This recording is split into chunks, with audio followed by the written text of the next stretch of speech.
Hello everyone. अभी हम अस्थि शरीर के बारे में स्टडी करेंगे। अस्थि अस्थि मीन्स के बोन और शरीर शरीर मीन्स के बॉडी के जो हमारी बॉडी के अंदर बोन्स है उसके बारे में जो भी कहा गया है उसको हम अस्थि शरीर कहेंगे। तो उसके बारे में जो स्टडी है वो आयुर्वेदिक कंसेप्ट के हिसाब से आएगा। अभी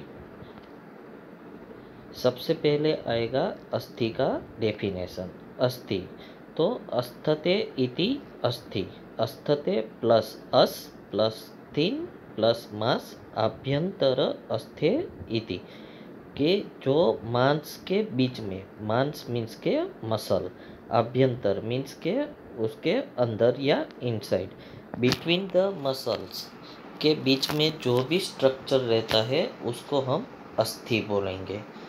तस्मात् चिर विनष्टेषु त्वक मांसेषु शरीरी नाम। तस्मात् चिर, चिर मीन्स के लॉन्ग टाइम, लंबे समय तक। विनष्टेषु, विनष्टेषु मीन्स के नाश होना और डिस्ट्रॉय होना। त्वक मांसेषु, त्वक मीन्स स्किन, मांस मीन्स के मसल्स, शरीरी नाम की जो स्ट्रक्चर अस्थि है वो लंबे समय तक उसका नाश नहीं होता है। किसके हिसाब से? तो कि स्किन, मांस, मसल्स, जो भी स्ट्रक्चर बॉडी के अंदर है उसके हिसाब से।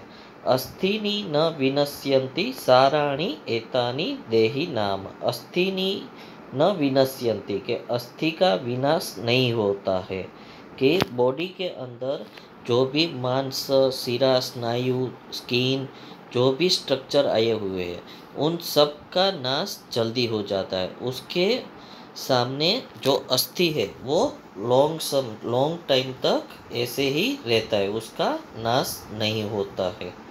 अभी अस्थि के प्रकार तो एतानि पंचविधानि, अभी अस्थि के 5 टाइप्स के प्रकार बताए गए हैं। तो सबसे पहले है कपाल अस्थि। कपाल अस्थि मीन्स के फ्लैट बोन्स। रुचका, रुचका अस्थि मीन्स के जो रुचक मीन्स के रुचिकारक होता है वो हमारे माउथ के अंदर रहता है, उसको रुचकास्थि बोला गया है। तरुणास्थि, तरुणास्थि मीन्स के जो कार्टिलेजिस आए हुए हैं बॉडीज के अंदर उसको तरुणास्थि बोला गया है। वलयास्थि, वलयास्थि मीन्स के काउड बोन्स की जो बॉडी के अंदर काउड शेप में जितने भी बोन्स आए हैं वो सब। नलकास्थि, नलकास्थि मीन्स के जो लॉन्ग और शार्प बोन्स है कि उसको नलकास्थि बोला गया है।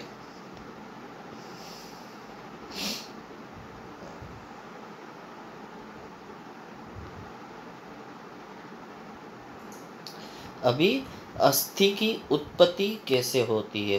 तो अस्थि की उत्पत्ति पृथ्वी महाभूत है उसकी पृथ्वी महाभूत के हिसाब से होती है। उसके अंदर पृथ्वी महाभूत, वायु और अग्नि, ये तीनों का समन्वय होने से अस्थि की उत्पत्ति होती है।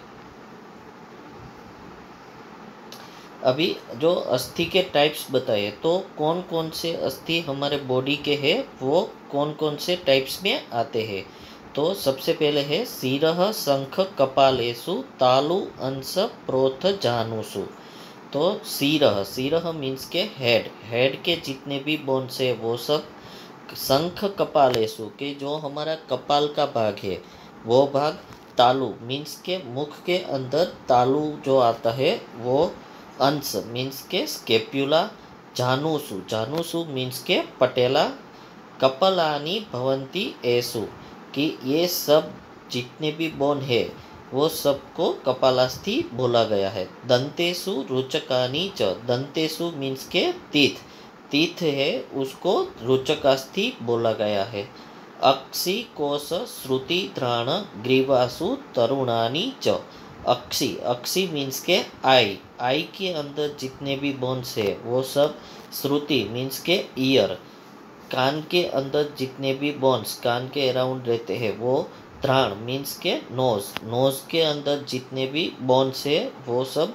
और ग्रीवा, ग्रीवा मीन्स के नेक रीजन में जितने भी बोन्स है वो सब। तो ये सब बोन्स को तरुण अस्थि मीन्स के कार्टिलेज के अंदर इंक्लूड किया हुआ है। नेक्स्ट है पाणियो पार्श्व युगे। पाणियो मीन्स के हस्त हाथ हैंड। पार्श्व पार्श्व मीन्स के जो बॉडी का साइड का पार्ट है वो दोनों। पृष्ठे पृष्ठे मीन्स के बैक साइड की जो हमारा चेस्ट रीजन रहता है उसकी पीछे का भाग। वक्सो वक्सो मीन्स के चेस्ट रीजन। तो ये सब जितने भी बोन्स है उसमें सब में रिब्स का आना कंपलसरी है। उसके बाद नेक्स्ट है जठर। जठर मीन्स के यहाँ पे हम पूरा डाइजेस्टिव सिस्टम को इंक्लूड करेंगे कि जो हमारे डाइजेस्टिव सिस्टम के अराउंड जो बोन्स रहते हैं वो सब। पायुसु पायुसु मीन्स के एनल कैनाल की एनस रीजन की जो एनस रीजन के आसपास बोन्स आए हुए हैं वो। पादयो पादयो मीन्स के पग लेग। वलयानिस्यु तो ये सब बोन्स वलयास्थि मीन्स के काउड शेप के बोन्स रहते हैं। उसके अलावा जितने भी बोन्स शरीर के अंदर है उन सबको नलकास्थि बोला गया है। नलकानी ब्रुवे तूना। अभी नलकास्थि का विवरण ऊपर दिया गया है कि उसमें हस्त पाद अंगुली की जो हाथ और पग की अंगुली फिंगर से उनमें आए गए बोन्स। कुल्चे मीन्स के मेटाटार्सल और मेटाकार्पल्स जो है वो मणिबंध के मीन्स के वृष्ट जॉइंट।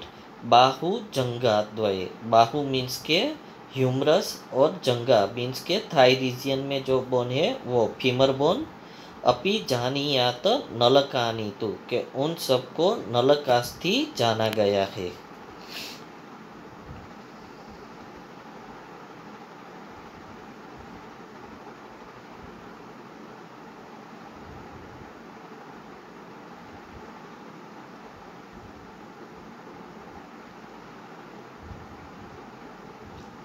अभी अस्थि की संख्या तो अलग अलग ऑथर्स ने अलग अलग संख्या बताई गई है कि हमारे जो आयुर्वेद में आचार्य से मुख्यत्वे चरक वाग्भटा और सुश्रुता तो तीनों ऑथर ने अपने अपने हिसाब से अस्थि की संख्या बताई गई है। चरका और वाग्भटा ने अस्थि की संख्या 360 बताई गई है और सुश्रुता ने 300 मीन्स के 300 संख्या बताई गई है।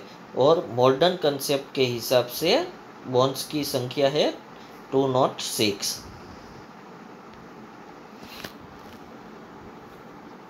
अभी अस्थि का फंक्शन क्या है तो अस्थि क्या कार्य करता है तो मांसान्यत्र निबद्धानि शिरा अभिस्नायु अभिस्तथा कि जो मांस है उसको मांस मीन्स के मसल। निबद्धानी निबद्धानी मीन्स के जोड़वू मीन्स के उसको टाई करना जोड़ना। शिरा अभिस्नायु अभिस्तथा के शिरा मीन्स के यहाँ पे हम वेन और आर्टरी दोनों को लेंगे।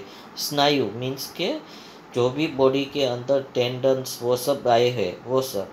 तो इन सब को अस्थि है वो अपने साथ जोड़ के रखता है उसको सपोर्ट देता है। अस्थिन्य अवलंबनम कृत्वा न सीरियंते पतंती वा कि जो अस्थि है वो इन सबको अपने साथ जोड़े हुए रखता है वो उसको नाश नहीं होने देता है। और पतंती पतंती मीन्स के उसको नीचे नहीं गिरने देता है उसको अपने साथ जोड़ के रखता है। स्थूल अस्थिसु च विशेषेण मज्जात्व आभ्यंतर आश्रिता।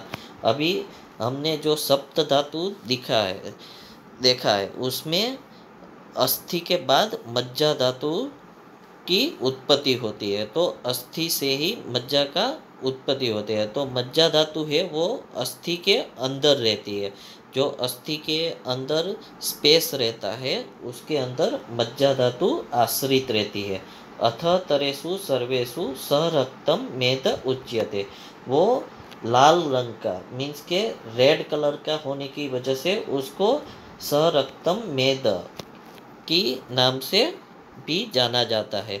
और मॉडर्न कंसेप्ट के हिसाब से हम उसको रेड बोन मेरो भी बोलते हैं कि जो अस्थि के बीच में अंदर रहता है।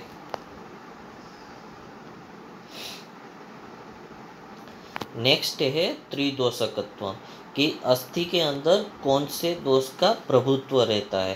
तो वात, पित्त और कफ, ये तीनों मेन त्रिदोष है। तो उसमें से अस्थि के अंदर कौन सा रहता है प्रभुत्व। तो अस्थि के अंदर वात दोष का सबसे प्रभुत्व रहता है ज़्यादा। तो वात दोषा है वो, इसका डायरेक्ट इफेक्ट अस्थि पे रहता है, कि वात की वृद्धि हो या क्षय हो तो उसका डायरेक्ट इफेक्ट अस्थि पे होता है। जब भी वात का इंक्रीज मीन के वो बढ़ता है तो उसकी वजह से अस्थि है वो क्षय होने लगता है, अस्थि का क्षय होता है, जो आपने फिजियोलॉजी में पढ़ा होगा। उसकी वजह से काफ़ी सारे डिजीज़ होते हैं, ओस्टियोपोरोसिस है, ओस्टियोपेनिया है, लाइक बहुत सारे ऐसे डिजीज़ है जो वात की वृद्धि से होने की वजह से अस्थि के क्षय हो जाता है। उसी तरह जब वात का क्षय होता है तो जो अस्थि है उसका वृद्धि होता है। तो ये हमने अस्थि शरीर के बारे में अभी पढ़ा।